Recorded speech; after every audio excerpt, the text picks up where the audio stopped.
My name is Josephine Lang, and I've had a number of rotator cuff injuries, and I've done some good exploration into the topic, into how to help myself heal. And I'm so glad to say I don't have them anymore, which is a great thing.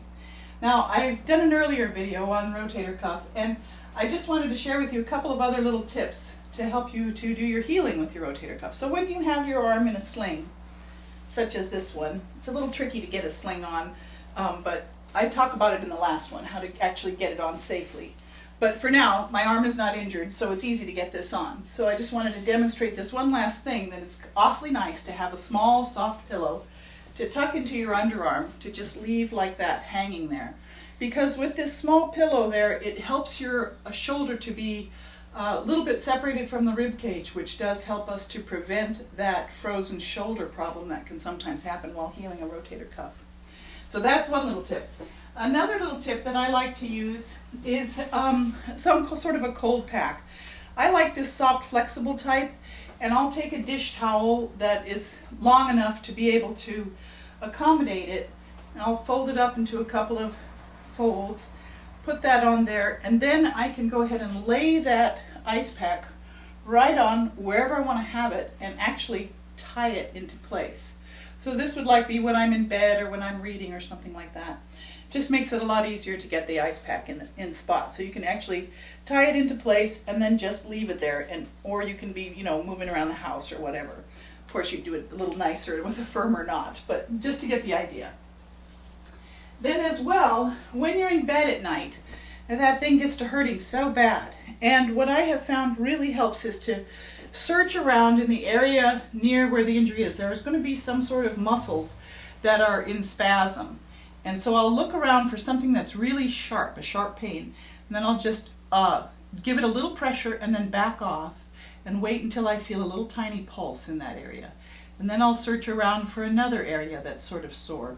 And depending on where your little rotator cuff tear is, a little mini tear, you'll find that these different muscles that support the whole arm and shoulder are going to have little different sore spots. So I just go through and search and find them, and then I hold it for a few minutes until it's not so sore, and then I let up, and then when I come back, I'll find that that muscle has relaxed. Another great tip for when you're in bed at night is to get a stack of towels, something like this. You'd probably want it a little taller than the stack that I have right here, but the idea is to have that shoulder so that when you're lying in bed, your arm is at about your rib cage height. And then the hand always likes to have something to hold, so that makes it more comfortable. And then you just put a little washcloth or something under there, and then that prevents that shoulder from having to hang down when you're in bed, which is so uncomfortable and can aggravate that whole area. So a nice stack of towels. I'll sometimes take a ribbon or something and kind of tie the towels together so that they'll stay together nicely. Another wonderful healer is castor oil. Ta-da! I love this Palma Christa brand. Palma Christa means hands of Christ. So that's a lovely healing brand. And they sell, similarly, a wool flannel, the Palma Christa wool flannel. And I wrap mine, it's wool, solid wool, and it's a flannel, so that it's a very soft flannel. And I saturate it in the castor oil. I apply fresh every night. And then I will go ahead and lay that castor oil plaster, similar just like I did with the ice pack, right on that injured area after I have reapplied another good, tablespoon or two of the castor oil right onto the plaster. And then, as you can see here, I have a plastic film, which I just use a produce bag, something like this. And I'll just cut the little tip off to open it up. And then I usually cut the letters off because I don't know what kind of ink has been used in this, so I usually just run right down the line and I'll cut the letters off like this.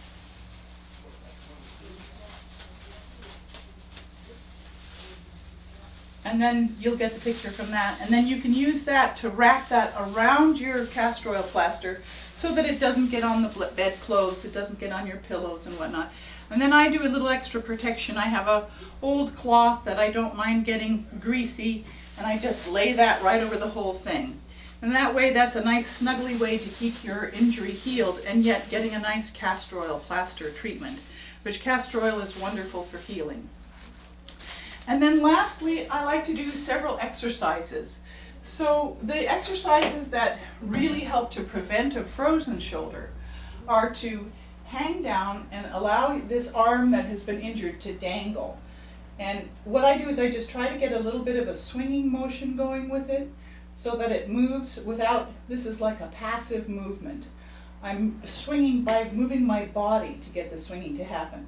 And I'll go both directions. So I'm not actually like using my muscles to move it. I'm allowing it to hang and then using my body to get the dangle to move. Another great exercise for helping to prevent the frozen shoulder and to keep that rotator cuff healing is to lay the hand down on a flat surface.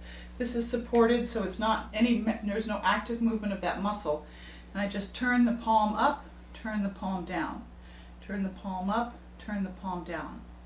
One other exercise that you can do is to come up to a wall and you just let your hand climb up the wall and let it come down again. So you're just using the wall. I don't know if you can see a wall here. We can try it on this refrigerator a little bit. Just climbing on up and then climbing down. And that helps. And then of course with any healing injury you want to have good nutrition. So I really like Dr. Schultz's superfood. He does a great job of creating good nutrition for us for healing.